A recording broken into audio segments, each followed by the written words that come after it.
നല്ലൊരു സദ്യ style cabbage തോരനാണ് കേട്ടോ ഇന്നത്തെ റെസിപ്പി. സദ്യക്കൊക്കെ വിളമ്പുന്ന ക്യാബേജ് തോരൻ ഒരു പ്രത്യേക മണവും രുചിയാണല്ലേ.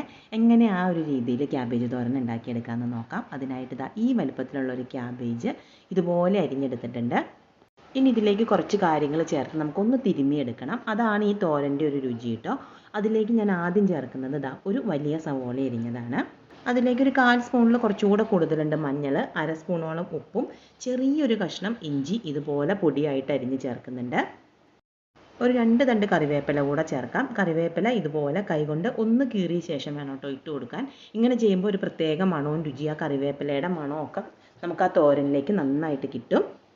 ഇനി ഇതിലേക്ക് ഒരു 3 സ്പൂണോളം വെളിച്ചെണ്ണയും ഒരു 2 കൈപ്പിടി അളവ് തേങ്ങയും ചേർക്കുന്നുണ്ട് കേട്ടോ.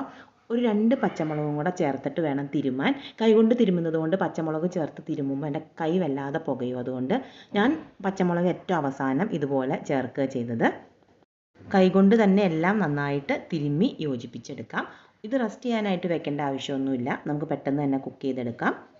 തോരൻ ഉണ്ടാക്കാനായിട്ട് വെളിച്ചെണ്ണ തന്നെയാണ് എടുത്തിരിക്കുന്നത്. ചൂടായി വരുമ്പോൾ ഒരു 3 സ്പൂൺ എണ്ണ ഒഴിച്ച് അതിൽ കടുകും അതുപോലെ ഉഴുന്നുപരിപ്പും ഒരു കുറച്ച് അരിയും ചേർക്കുന്നുണ്ട് കേട്ടോ. അരി ഇതുപോലെ പൊരിഞ്ഞ് വീർത്ത് വരുന്നതാണ് പരുവം. നമ്മുടെ ആ ഉഴുന്നുപരിപ്പിൻ്റെ കളറൊക്കെ നന്നായിട്ട് മാറി വരണം. അതിലേക്ക് 2-3 ഉണക്കമുളക് കൂടെ ചേർത്ത് മൂപ്പിച്ച ശേഷം ക്യാബേജ് ചേർക്കാം. നമ്മുടെ തോരന് ആ പ്രത്യേക മണവും രുചിയും കിട്ടണമെങ്കിൽ പ്രത്യേകം ഒരു കാര്യം ശ്രദ്ധിക്കുക. ഒട്ടും തന്നെ വെള്ളം ഒഴിച്ചു കൊടുത്ത് നമ്മുടെ ഈ തോരൻ വേവിച്ചെടുക്കരുത്. അതുപോലെ അടച്ചു വെച്ചും വേവിക്കരുത്. തുറന്നു വെച്ച് തന്നെ മീഡിയം ഫ്ലെയിമിൽ ഇതുപോലെ ഇളക്കി കൊടുത്തു വേണം നമ്മുടെ തോരൻ വേവിച്ചെടുക്കാൻ. ഒരു 3 മിനിറ്റ് നേരത്തോളം ഇടവിട്ട് നമ്മൾ ഇളക്കി കൊടുക്കുമ്പോൾ തന്നെ നമ്മുടെ തോരൻ നമുക്ക് വെന്ത് കിട്ടും. പിന്നെ വെള്ളം കൂടുതലുണ്ടെന്ന് തോന്നിയാൽ തീ കൂട്ടിയിട്ട ശേഷം നന്നായിട്ട് ഇതുപോലെ ഇളക്കി ഒന്ന് വറ്റിച്ചെടുക്കുക. നല്ല സിമ്പിളായിട്ട് തയ്യാറാക്കിയെടുക്കാൻ പറ്റുന്ന നല്ലൊരു ക്യാബേജ് തോരനാണ്. അപ്പോൾ ഇത്തവണത്തെ ഓണത്തിന് ഇതുപോലെ ക്യാബേജ് തോരൻ ഒന്ന് ഉണ്ടാക്കി നോക്കിയിട്ട് ഫീഡ്ബാക്ക് അറിയിക്കണേ.